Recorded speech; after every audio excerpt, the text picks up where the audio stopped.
Okay, Chris Gardner. Chris Gardner, the homeless man who became a multimillionaire investor. Okay, it was back in the early 1980s that Mr. Gardner then aged 70, 70, and his toddler son were homeless for a year in San Francisco. Okay, enrolled on a low-paid training scheme at a stock brokerage. He didn't have enough money to raise the deposit the rent on an apartment. So Mr. Garner, who was estranged from his partner and uh, and and Chris Jr.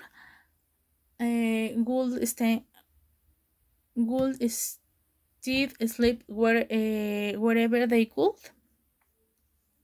In addition to the toilet at the railway station, they they be, they be down in parks, church, or under his desk at work after everyone else had gone home. Okay, okay. They ate soap kitchens, and what little money he had was spent on putting his son in the nursery so he would go to work. Okay, despite the adversity, Mr. Garner thriving in his job. Uh, he was a natural selling stocks and shares at the end of his training period in his firm. Then Winter Reynolds um, made him uh, uh, the Winter Reynolds made him a full employee. Okay, made him a full employee. Finally, able uh, to rent a home for himself and his son. His career ascended. His career then rapidly ascended into the stratosphere, and in 1987 he opened his own investment firm, Gardner Company. Okay, Hollywood comes calling. Okay, today Mr. Gardner is 72 or 73, is worth estimated 60 million dollars. Travel around the world uh, as a motivational speaker and a sponsor of homeless charities and organizations that combat violence against women. Okay, and the fact, Mr. Gardner had a very troubled childhood and served time in prison immediately before the internship in at Dinwiddie Dinwiddie Reynolds, and you can understand why Hollywood came calling when he was writing his best-selling autobiography, The Pursuit of Happiness. Okay, the movie of the same name was released in 2006, and Will Smith was nominated for a Best Actor mm, for his portrayal of Mr. Garner. Okay, looking back in his life, Mr. Garner tells the BBC that he wouldn't change anything. Um, he say, "I went through pain as a child, so my children wouldn't have to. Okay, he says I made a decision as a 5 years old boy, that my kids will know who their father is. Okay, the rest of my destiny came forward because I made the right choices. Okay, inspirational mother. Okay, inspirational mother. Okay, born in Malawi, Wisconsin. Chris Gardner never knew his real father. Instead, instead, he was brought up in, in, in poverty by his mother, Betty Jean, and a physical abusive alcoholic stepfather. Okay, there was also a period step in a foster home after his mother, in a fit of despair, tried to kill her partner. Okay, despite the ghost of his childhood, Mr. Garner says his mom was an inspiration. Mm, I have one those old-fashioned mothers who told me every single day,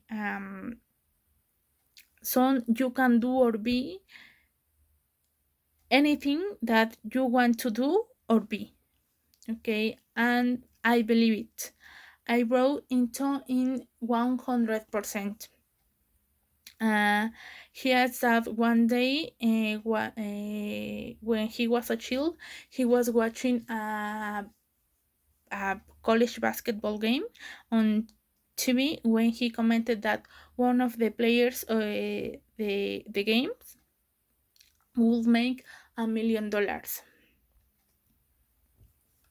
Um, my mom said, "Son, one day it will be you who will make $1 million." Okay. Until she said those words, the thought had never entered my mind. Okay. Chance Economy. The $1 million didn't arrive immediately. However, after graduating from high school, he spent 4 years in the U.S. Navy. Okay, after an honorable discharge in 1974, Mr. Gardner moved to San Francisco, where he started selling medical equipment. His life then changed completely when he saw a man parking his red Ferrari one day, and Mr. Gardner asked him what he did for a living.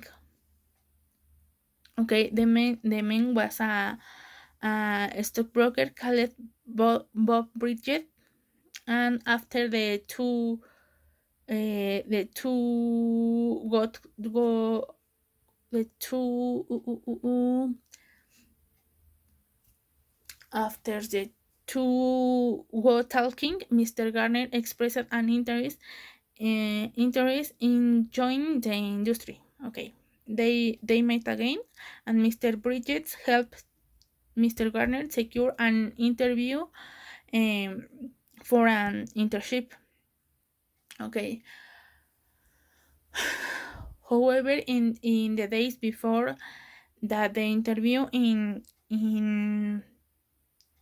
Dinwidders, Mr. Garner was arrested for non-payment of payment tickets.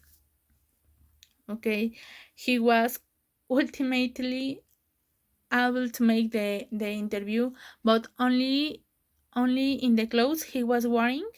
Uh, he was wearing when he was arrested, which included trainers and a vest. Okay, despite the scruffy attire, his sense of drive and enthusiasm was enough to get him the job. Reevaluating life. Um, 6 years after the release of the movie, Mr. Gardner's life changed again in 20, 2012 when his wife died died died from cancer, age just 55. Okay, reevaluate it might reevaluate when what he want to do for a living, and after the three highly successful decades in finance, he decided on a complete career change. uh, some of the last conversation, my life and I had were uh, had were had were here saying to me, no, no, no, that we can see how truly short life can be. Life can be.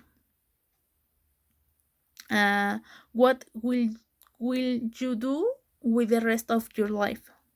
Uh, when you life when you have that conversation that change everything.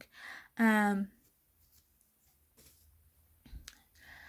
I've said that if you are not doing something that you are passionate, but you are compromising yourself every single day. So realizing that he didn't want to work an investment banking any any longer. He reinvented himself as a motivational speaker and author. Okay, why Chris Gardner? Okay, I think Chris Gardner is a person who motivates you to pursue to your dreams. He describes he describes himself as an example that your environment doesn't define who will become in the future. His biggest lesson is use your time. use Use that time to become that person you want to be. Okay, the person who you are and the place where you are is only because you made decisions in the past uh, that decisions in the past to be there yourself. And if it you don't like it, only you can change it. um Also, I chose Chris Gardner because I'm also interested in becoming an investor. It seems to me that the financial sector is not yet development in the country, and if it is done in the right way, it can help the economic development of Mexico.